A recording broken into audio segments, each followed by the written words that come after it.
Bu Ivon, apa kabar nih?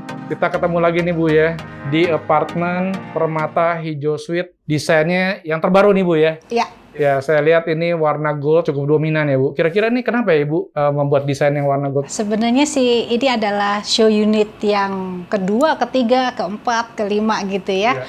Ada beberapa seri sebenarnya. Ini semua untuk mendekatkan kami kepada target market kami, millennials kelas A, Pak. Mereka, para millennials ini suka banget sama berbagai pilihan gitu.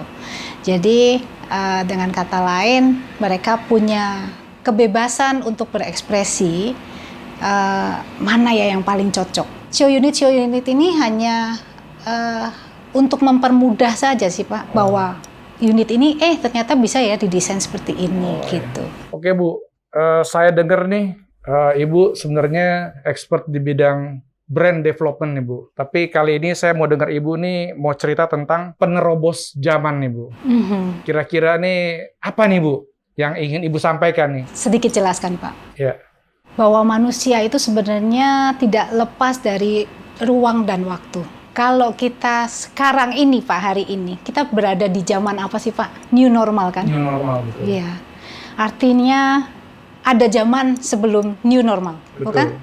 Saya selalu menyebutnya adalah yesterday's majesty. Jadi zaman kemenangan kemarin. Permata Hijau Suite sendiri ini di-launch dan dibangun ketika berada di Yesterday Majesty. Ya. Dan diserah terimakan handover tanggal 27 Juli 2020 lalu, di mana PSBB pertama, Pak. Iya, betul. Itu lagi cukup kenceng tuh ya. Iya, PSBB pertama dilaksanakan, dan juga PHS ini adalah satu-satunya apartemen yang handover pada masa Pandemi. new normal. Iya.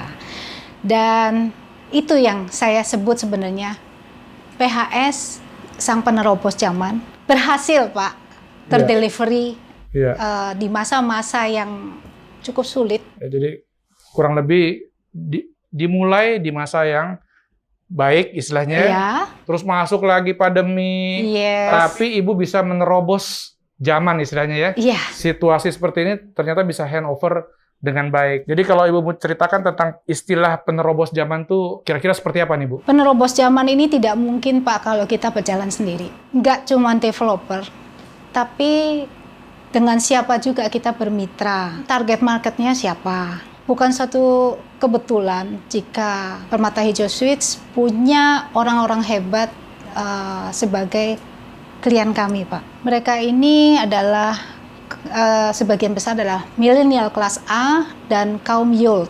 Youth itu adalah young old, yang seusia 50 tahun ke atas gitu ya, tapi masih tetap giat kerja. Ya, seperti saya, seperti Pak Ismet ya, itu kaum young old.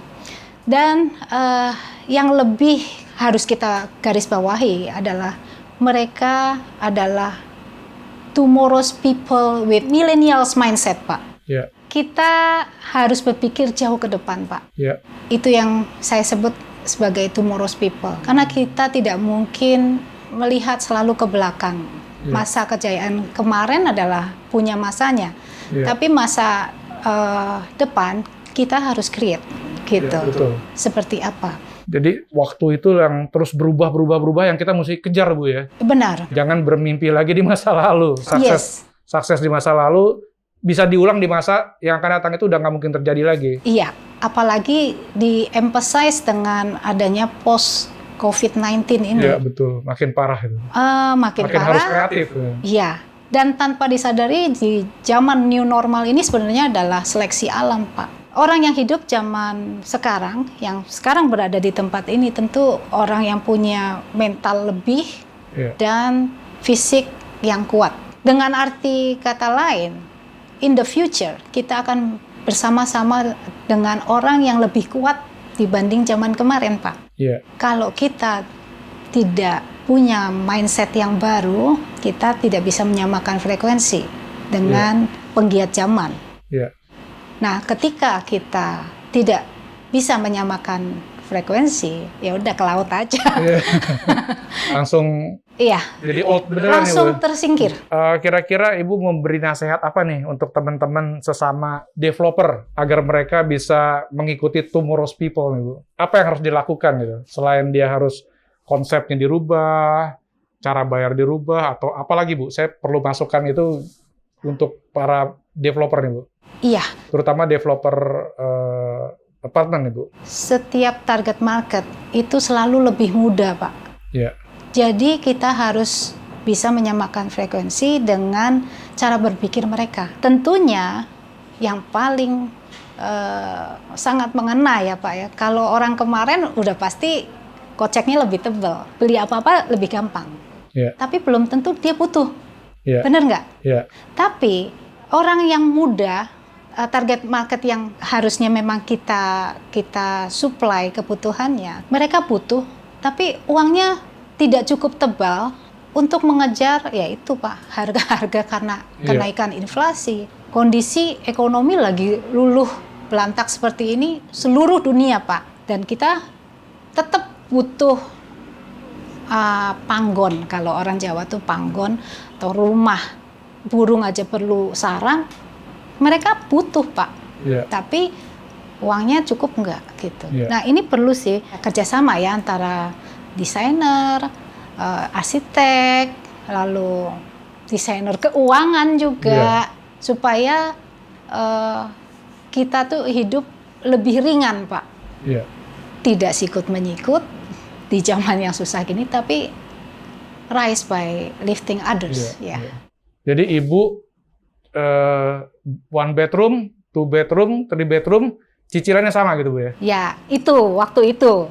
Makanya milenial bisa masuk. Bisa masuk ya. Oke. Itu salah satu terobosan dari PHS ya Bu. PHS. Dan salah satunya juga PHS sangat concern akan positioningnya Pak. Sebenarnya orang-orang juga harus diingatkan kembali bahwa pilih hunian itu sama seperti pilih sekolah Pak. Karena lingkungan akan membentuk kita siapa. Iya. Kalau saya lihat di sini PHS-nya ada 45 fasilitas untuk para milenial ya? Yes, super facilities Pak. 45 super facilities, ya? Yes. Itu salah satu juga terobosan baru yang Ibu lakukan supaya milenial kelas A ini mau masuk ya Bu ya? Iya, sebenarnya itu diambil dari behavior dan attitude milenial sebenarnya Pak. Secara desain kita coba tilik kembali. Sebenarnya milenial ini senangnya apa sih gitu? Apa, betul. Outdoor-nya banyak. Betul. Dia bisa kerja tanpa harus serius kayak emak bapaknya yang selalu di kantor, ruang sempit gitu. Mereka nggak suka itu. Tapi mereka bisa kerja sambil main, ya kan? Tersedia di sini. Di PHS, ya. Dan puji Tuhan, emphasize-nya justru karena COVID-19 gini, work from home itu it's no problem at all di sini. Oke Bu, terima kasih Bu. Terima kasih. Untuk waktunya. Semoga di kesempatan yang lain Ibu bisa membagikan sesuatu juga kepada teman-teman semua, apa yang Ibu alami, apa yang Ibu ajarkan, supaya kita semua bisa lebih mengerti bahwa kita ini harus menjadi tomorrow's people. Yes. Oke, terima kasih Bu untuk waktunya. Sampai ketemu lagi Bu.